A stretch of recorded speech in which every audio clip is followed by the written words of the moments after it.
Bonjour à tous, bienvenue sur le plateau de la FEB TV, sur le Forum économique breton. On va parler innovation tout de suite avec mes invités. Tout d'abord, Bruno Voyer, bonjour. Vous êtes directeur du réseau Entreprendre Bretagne. À vos côtés, Guillaume Reynard, cofondateur de Keepen, bonjour. Bonjour. Et ensuite, Jean-Charles Dezutter, directeur général de Famille Beaulieu. Bonjour. Bonjour à tous les trois, merci d'être là aujourd'hui. On va peut-être commencer par vous, Bruno. En quelques mots, est-ce que vous pouvez présenter le rôle du réseau Entreprendre Bretagne ? Alors, Réseau Entreprendre Bretagne, donc c'est un réseau de chefs d'entreprise engagés qui bénévolement soutiennent et accompagnent des créateurs, repreneurs et développeurs de PME en Bretagne.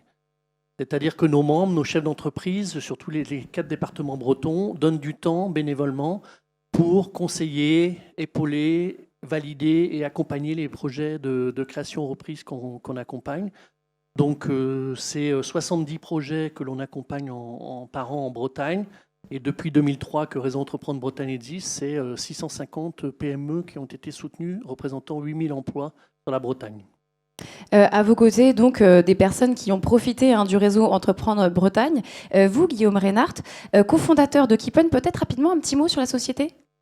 Oui, alors bonjour, merci pour l'invitation. Keepen a développé un système d'alarme innovant et autonome qui est très simple à installer, très simple à utiliser et très agréable pour l'utilisateur. Et donc on travaille avec des partenaires qui sont les sociétés du service à l'habitat qui ont parfois des produits un petit peu complexes et chers à aborder pour l'utilisateur. Donc on travaille avec ces partenaires-là et on leur propose notre nouvelle solution qu'ils mettent en avant auprès de leurs clients. Voilà, donc on a démarré en région parisienne et on est maintenant installé en Bretagne. Ouais, voilà, c'est ce que j'allais dire, c'est hyper intéressant votre parcours. Du coup, qu'est-ce que ça change d'entreprendre en Bretagne ? Voilà, alors c'est là que je vais devoir switcher un petit peu aussi sur la partie personnelle. Alors pour directement sauter à la conclusion, moi je suis absolument ravi d'entreprendre en Bretagne pour plusieurs raisons. Alors en fait, il faut reprendre un peu le parcours de l'entrepreneuriat. Pour moi, l'entrepreneuriat, on s'est rendu compte assez rapidement que ce n'était pas un sprint, c'est pas on va travailler à fond pendant quelques mois et ensuite ça roulera tout seul. C'est vraiment un long marathon et donc il faut trouver un équilibre entre la vie pro, la vie de famille, la vie privée, les loisirs.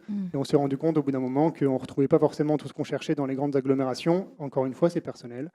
Et voilà, donc on a cherché un petit peu, on a décidé de s'installer en Bretagne. On a trouvé que la région Rennes-Saint-Malo proposait vraiment un tissu économique intéressant, des partenaires économiques vraiment forts, un accompagnement avec le réseau Entreprendre, avec la French Tech Rennes-Saint-Malo, et bien sûr ce qu'on cherchait aussi d'un point de vue personnel, voilà ce qu'il y a derrière vous. La mer, on en profite beaucoup, les balades, et on a trouvé vraiment comme ça notre équilibre où on avance tranquillement et voilà, et ça se passe très bien. On est ravis en Bretagne. Et Jean-Charles Dezutter, dans ce marathon, en fait, c'est vous qui avez accompagné Guillaume. Vous êtes DG de Famille Beaulieu. Alors, vous êtes spécialiste de la conchiliculture, donc l'élevage de coquillages comestibles, c'est bien ça ? Oui, bien sûr. J'ai réussi, c'est Vous super. avez réussi. C'était mon petit défi de prononcer correctement conchiliculture. Alors, en quoi a consisté votre rôle, en fait, dans cet accompagnement auprès de Guillaume ? Parce que vous êtes dans des secteurs complètement différents, on l'a compris. Oui, tout à fait. Alors, je dirais l'accompagnateur Réseau Entreprendre n'est pas un expert technique pour la plupart du temps. Son rôle, c'est plutôt un rôle de soutien et d'écoute afin, je dirais, plusieurs choses, de permettre aux porteurs de projets de verbaliser les risques, les problématiques qu'ils rencontrent, les actions, permettre de quelque part formaliser et se donner une ligne directrice ou en tout cas l'éclaircir en la posant dans l'échange. Donc, c'est, je dirais, le point essentiel de l'accompagnement. Et je dirais que le deuxième point qui paraît important, c'est que le réseau Entreprendre considère que l'homme est au cœur du projet, ce qui est plutôt sain, je dirais. Et donc, l'accompagnateur, je dirais, n'est pas là pour donner des conseils personnels ou en tout cas prendre, entre guillemets, une forme de direction d'entreprise, mais plutôt de partager, si les porteurs de projets en éprouvent le besoin, des expériences communes ou avoir un effet miroir, ce que je trouve est important parce qu'en réalité, un porteur de projet est souvent seul et l'accompagnateur est quelque part une oreille bienveillante pour lui. Ou en tout cas, je l'espère. Ce que vous avez aussi en commun tous les deux, c'est que je crois que vous, ça fait que 2 ans que vous êtes en Bretagne, je dis pas de bêtises. Oui, tout à fait. J'ai fait la même analyse à peu près que Guillaume, si ce n'est que moi, je partais pas de Paris. Du Nord, vous venez du Nord. Oui, nous partions du Nord. Effectivement, pour des raisons personnelles, nous souhaitions nous rapprocher de la côte normando-bretonne. C'est tombé du côté breton, mais C'est bien tombé. On en est ravis. Ah d'accord. Bruno, vous voyez, c'est incroyable, là, tous ces entrepreneurs qui viennent justement en Bretagne. C'est grâce à ce réseau d'accompagnement, à votre avis? Alors, c'est grâce au réseau d'accompagnement, dont Réseau Entreprendre Bretagne, effectivement, mais je crois que c'est grâce aussi à l'écosystème économique breton. C'est un peu la thématique du FEB pendant ces 2 jours. C'est que moi, j'ai eu la chance professionnellement de me promener dans plusieurs régions, et je peux vous assurer que ce qu'il y a en Bretagne, il y a peu de régions qui ont bénéficié, au-delà de la qualité de vie, des paysages et de tout cela. Et du En beau termes temps. d'appui et du beau temps, en termes d'appui aux entreprises, il y a peut-être 3 ou 4 régions comme cela, mais la Bretagne fait partie des régions les plus accueillantes et les mieux dotées en termes de dispositifs et de structures d'appui aux entrepreneurs. Guillaume, vous confirmez? Oui, oui, vraiment, on n'a pas du tout été, on ne s'est pas senti seul en arrivant en Bretagne, loin de là. On a commencé effectivement à Saint-Malo, on s'est installé dans la pépinière l'Odyssée sur le parc Atalante de Saint-Malo. Ensuite, on a été d'abord épaulé par le pool et la French Tech Rennes Saint-Malo. Ensuite, on a rejoint le réseau Entreprendre. Donc vraiment, c'est important pour nous quand même d'être accompagnés parce qu'on est parfois un peu la tête dans le guidon. On a un peu de mal à prendre du recul par rapport à nos problématiques et le fait de discuter avec des personnes qui ont de l'expérience, ça permet souvent de prendre les bonnes décisions. On n'est pas là pour faire le procès des grandes métropoles et de la région parisienne, mais c'est vrai, ce que j'ai beaucoup entendu, c'est qu'on est quand même un peu plus invisible quand on entreprend là-bas, parce qu'on est vraiment au milieu d'une masse immense d'entrepreneurs. Ici, on est visible, on existe, on est connu. C'est vrai qu'on a vu une petite différence à ce niveau-là. Alors encore une fois, c'est vrai que je ne veux pas du tout comparer les régions. Notre parcours parisien, on en est très content, il n'y a aucun regret non plus là-dessus.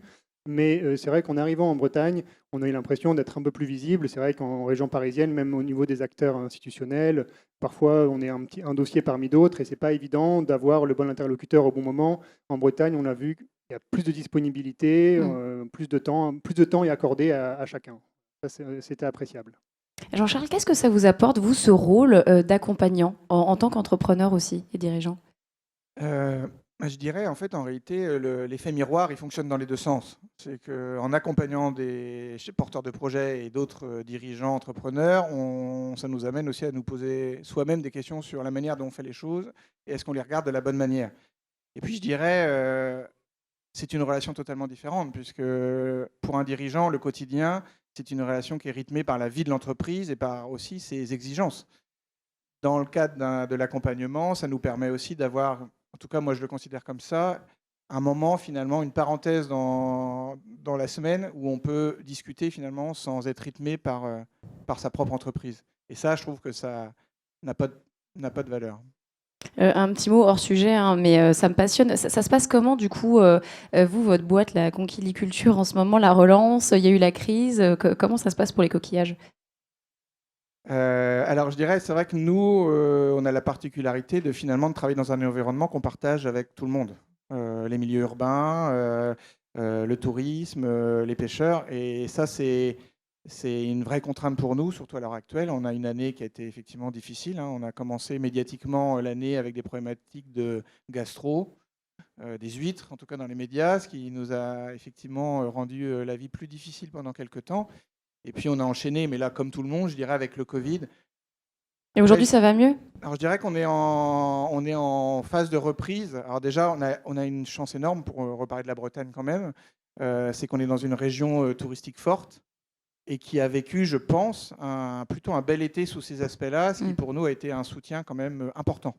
Donc on reprend, clairement on n'est pas encore au niveau de ce qu'on voudrait faire, mais je pense aussi qu'objectivement on s'en sort mieux que certains métiers.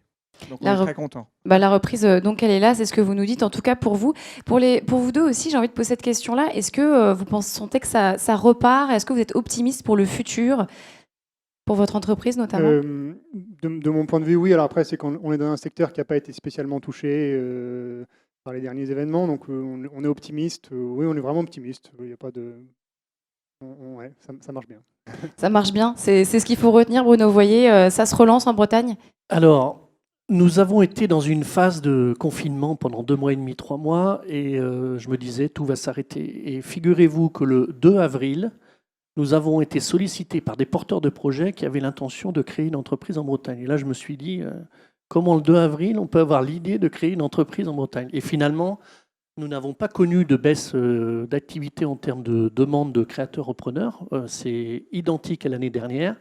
Et depuis la reprise, avant l'été, nous avons plein de porteurs de projets qui viennent nous voir. Et depuis cette rentrée de septembre également.